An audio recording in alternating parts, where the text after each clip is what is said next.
Même dans le peuple juif, il y a la même chose. Le tzaddik aussi, il dérange ça. Le tzaddik, Rabbi Nachman, il dérange la vision de la Torah qui est une vision déconnectée. Rabbi Nachman, combien de tzaddikim, il leur a fait des reproches, il leur a dit mais toi tu crois que tu sais étudier, etc. Je vais te montrer que tu n'as même pas commencé à étudier. Et celui qui croyait qu'il était un maître de prière, il lui a montré qu'il ne savait même pas prier. Comme ça, à tous les gens qui croyaient qu'ils avaient réussi dans la Torah, qu'eux ils appelaient la Torah, mais qu'en fait c'est une Torah déconnectée, c'est pas une Torah connectée.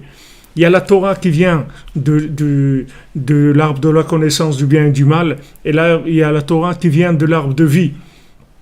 C'est pas du tout la même Torah. La Torah de l'arbre de la connaissance du bien et du mal, c'est une Torah qui va développer l'ego et qui va être aussi une Torah de consommation, seulement à un niveau plus raffiné, c'est tout, que la consommation animale. C'est une consommation qui est plus noble. Mais ça reste de la consommation, puisque tant que ça vise l'ego, ça reste de la consommation, puisque une fois que quelqu'un il va aller de l'autre côté, dans l'autre monde, il n'y a pas d'ego. L'ego, il n'existe pas.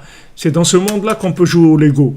Mais dans l'autre monde, on ne peut plus jouer au Lego. Il n'y a plus de Lego, c'est fini. L'ego, il n'existe plus là-bas.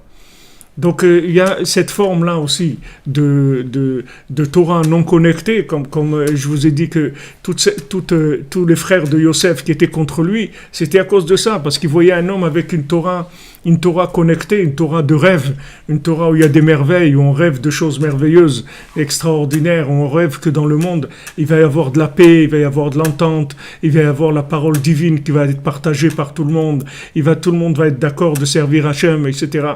Et le fait que maintenant, les frères de Yosef, ils voulaient pas ça, parce qu'ils avaient un côté où eux-mêmes, ils voulaient réussir leur vie, comme ils appelaient eux la réussite, alors ça les a opposés à la vision de Yosef.